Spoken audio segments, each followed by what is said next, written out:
ఓం శ్రీ మహాగణాధిపతయే నమః. ఐం శ్రీ మహాసరస్వత్యై నమః. ఓం శ్రీ గురుభ్యో నమః. జై బులో గజానన భగవానికి జై. భగవద్బంధువులారా, ఈరోజు మనమంతా కూడా శ్రీ వరసిద్ధి వినాయకుడి వ్రతకథ శ్రద్ధగా విందాం. పూర్వకాలంలో నైమిషారణ్యమైన ప్రాంతంలో శౌనకాది మునీశ్వరులంతా సూత మహర్షిని ఈ విధంగా అడుగుతున్నారు. అయ్యా, విఘ్నేశ్వరుడు పుట్టిన విధానము, చవితి రోజు చంద్రుడిని ఎందుకు చూడకూడదు, చూస్తే ఏ విధమైన ఇబ్బందులు కలుగుతాయి, దానికి ఏ విధంగా పరిహారాలు చేసుకోవాలి ఇత్యాది విషయాలను గురించి తెలుసుకోవడానికి శౌనకాది మునీశ్వరులంతా సూత మహర్షిని అడుగుతున్నారు. అప్పుడు సూత మహర్షి ఈ విధంగా చెప్పడం ప్రారంభించాడు. ఒకప్పుడు గజాసురుడనేటువంటి రాక్షసరాజు పరమశివుడిని గురించి తీవ్ర తపస్సు చేయడం ప్రారంభించాడు. అతని తపస్సుకు మెచ్చి పరమశివుడు ప్రత్యక్షమై ఏదైనా వరం కోరుకోమన్నాడు. అప్పుడు ఆ గజాసురుడు, స్వామి, మీరు ఎప్పుడు నా ఉదరం లోపలే, నా పొట్ట లోపలే ఉండాలి అని కోరుకున్నాడు. మహేశ్వరుడు అతని కోరిక తీర్చేందుకోసం గజాసురుడి పొట్ట లోపలికి ప్రవేశించి అక్కడే ఉండడం మొదలుపెట్టాడు. ఇది ఇలా ఉంటే కైలాసంలో ఉన్నటువంటి పార్వతీదేవి భర్తను గురించి తెలియక అన్ని చోట్ల వెతుకుచూ కొంతకాలానికి శివుడు గజాసురుడి పొట్టలో ఉన్నాడని తెలుసుకుంది. కానీ శివుడిని ఏ విధంగా బయటకు రప్పించాలి తెలియక ఎంతో బాధపడి చివరికి విష్ణుమూర్తిని ప్రార్థించి తన భర్త విషయం చెప్పింది. ఓ మహానుభావ, పూర్వం భస్మాసురుని భార్య నుండి నా భర్తను కాపాడి నాకు ఇచ్చావు. ఇప్పుడు కూడా ఏదైనా ఉపాయం ఆలోచించు అని కన్నీళ్లు కార్చింది. విష్ణుమూర్తి పార్వతీదేవిని ఓదార్చి పంపేశాడు. అప్పుడు శ్రీహరి బ్రహ్మ మొదలైన దేవతలను పిలిచి గజాసురుని చంపేందుకు గంగిరెద్దులను ఆడించేవాడిగా వెళ్ళటమే సరైనది అని నిర్ణయించాడు. శివుడి యొక్క వాహనము నందిని ఒక గంగిరెద్దుగా చేసి బ్రహ్మ మొదలైన దేవతల చేత తలా ఒక వాయిద్యం ఇచ్చాడు. తాను చిరుగంటలు సన్నాయి తీసుకొని గజాసురుడు ఉండేటువంటి గజాసురపురం అనేటువంటి ఆ రాజ్యానికి వెళ్ళారు. అక్కడ గజాసురుడు ఎదురుగా చక్కగా నందిని ఆడించారు. ఆ గంగిరెద్దుల ఆట చూసి గజాసురుడు ఆనందం పొంది, మీకు ఏం కావాలో కోరుకోండి, నేను ఇస్తానని చెప్పాడు.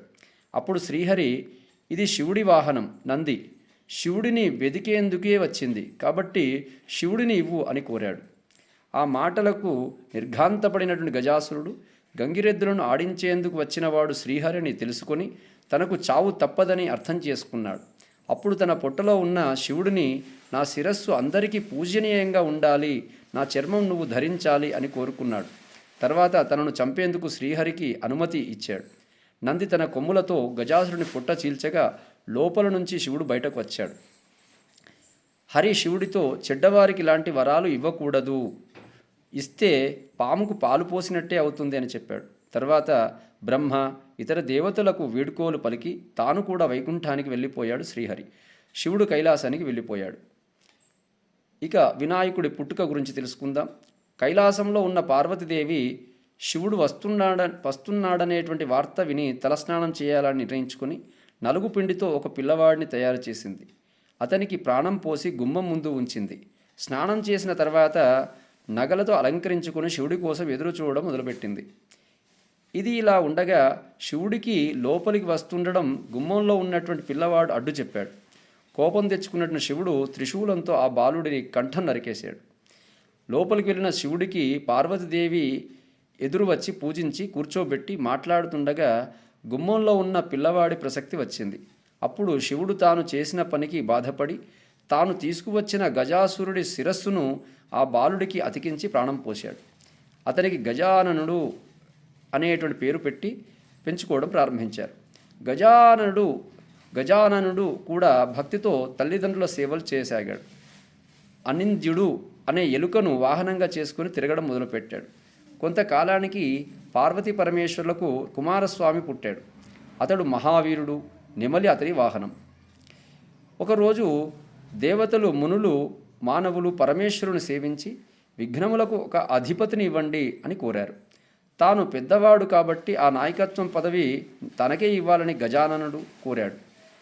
గజాననుడు పొట్టిగా ఉండటం, తగిన అర్హతలు లేవు కాబట్టి ఆధిపత్యం తనకే ఇవ్వాలని కుమారస్వామి తండ్రిని కోరాడు. శివుడు వారితో, మీలో ఎవరు 3 లోకాల్లోని పుణ్యనదిలో స్నానం చేసి ముందుగా నా దగ్గరికి వస్తారో వారికి ఆధిపత్యం ఇస్తాను అన్నాడు. కుమారస్వామి తన నెమలి వాహనం మీద ఎక్కి వేగంగా ముల్లోకాలు తిరగడానికి వెళ్ళిపోయాడు. గజాననుడు బాధపడుతూ తండ్రి దగ్గరికి వెళ్ళి నమస్కరించి, అయ్యా, నా గురించి తెలిసి కూడా ఈ విధంగా చెప్పడం మీకు సరైనదా? మీ పాదసేవకుడిని నా యందు దయ చూపి నాకు తగిన ఉపాయం చెప్పండి అని కోరుకున్నాడు. శివుడు నారాయణ మంత్రం జపిస్తూ 3 సార్లు మా చుట్టూ ప్రదక్షిణ చేయాలి, ఇది అన్ని తీర్థాల్లో తిరిగిన స్నాన ఫలితాన్ని ఇస్తుంది అని చెప్పాడు. వినాయకుడు అదే విధంగా చేశాడు. ఆ మంత్ర ప్రభావం వల్ల గంగా నదిలో స్నానమాడేందుకు వెళ్ళిన కుమారస్వామికి తనకంటే ముందుగానే గజాననుడు ఆ నదిలో స్నానమాడి తనకు ఎదురుగా వస్తున్నట్లు అనిపించింది. అతనికి 3,70,00,000 నదుల్లో కూడా తనకంటే ముందుగానే గజాననుడు స్నానం చేస్తున్నట్టు కనిపించాడు. ఇది చూసి ఆశ్చర్యపోయి కైలాసానికి వెళ్ళి తండ్రి దగ్గర ఉన్న అతన్ను చూసి నమస్కరించి, తన కంటే ముందుగా ఏ విధంగా గణపతి అక్కడికి చేరుకున్నాడు అని చెప్పేసి ఆ తండ్రిని కోరగా, తండ్రి, అన్నగారి మహిమ తెలియక ఆ విధంగా అన్నాను, నన్ను క్షమించండి, ఆధిపత్యం అన్నగారికే ఇవ్వండి అని ప్రార్థించాడు. భాద్రపద శుద్ధ చతుర్థి రోజున పరమేశ్వరుడు గజాననుడికి విఘ్నాధిపత్యం ఇచ్చాడు. ఆ రోజు అన్ని దేశముల వాళ్ళు విఘ్నేశ్వరుడిని తమ స్థాయిని బట్టి కుడుములు, మిగిలిన పిండి వంటలు, కొబ్బరికాయలు, పాలు, తేనె, అరటిపళ్ళు, పానకము, వడపప్పు మొదలైనవి సమర్పించి పూజించారు.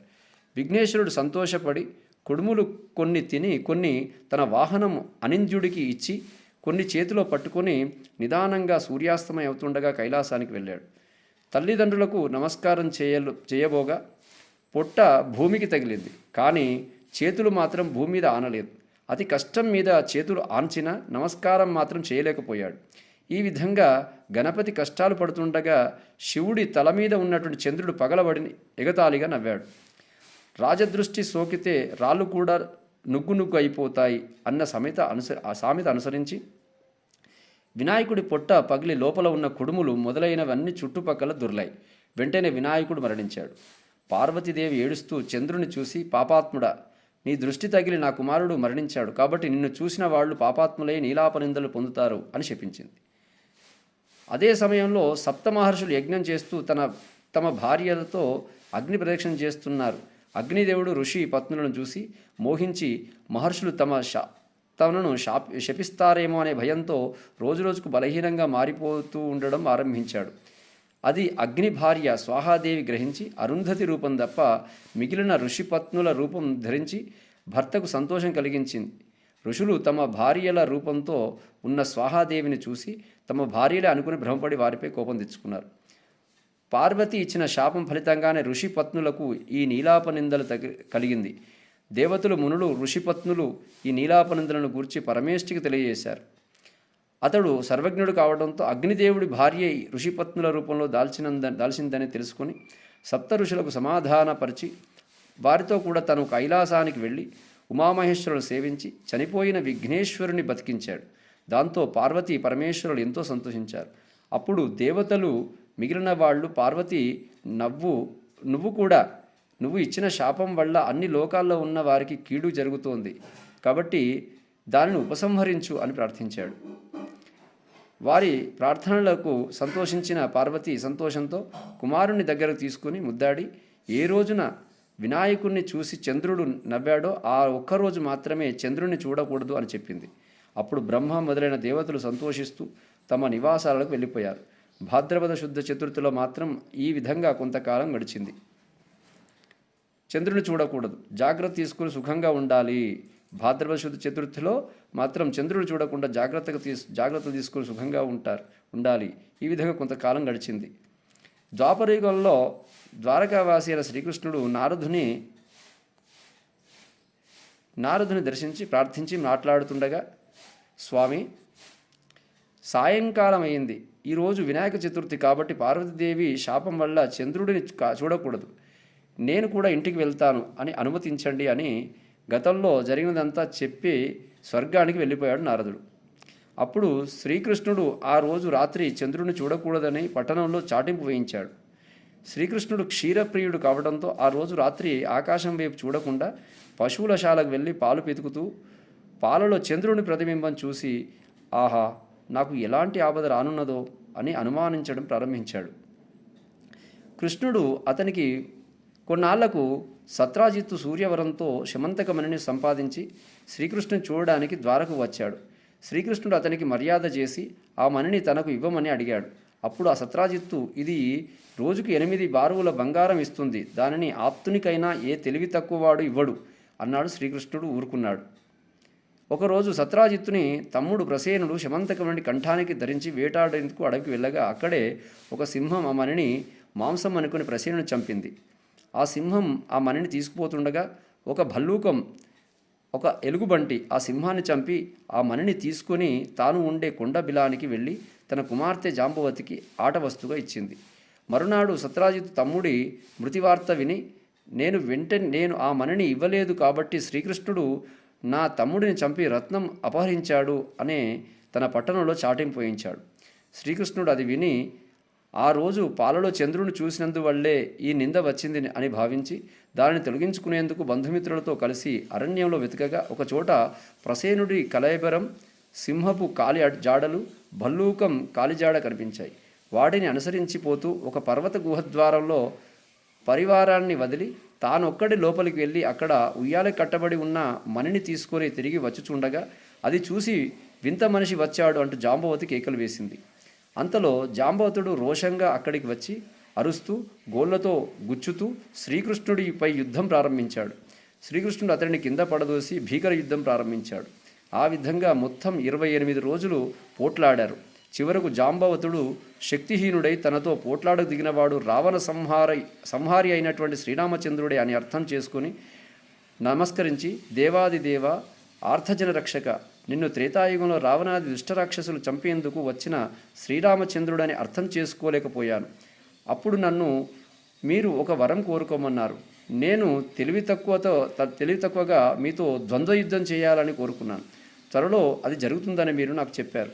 అది మొదలు మీ నామస్మరణ చేస్తూ అనేక యుగాలు గడుపుతూ వచ్చాను. మీరు ఇప్పుడు నా నివాసానికి వచ్చి నా కోరిక నెరవేర్చారు. నా శరీరం అంతా శిథిలమయ్యింది, ప్రాణాలు త్వరలో పోనున్నాయి, జీవితేచ్ఛ నశించింది. నా అపచారంను క్షమించి నన్ను కాపాడు, నీకంటే నాకు వేరే దిక్కు లేదు అంటూ ప్రార్థించాడు జాంబవంతుడు.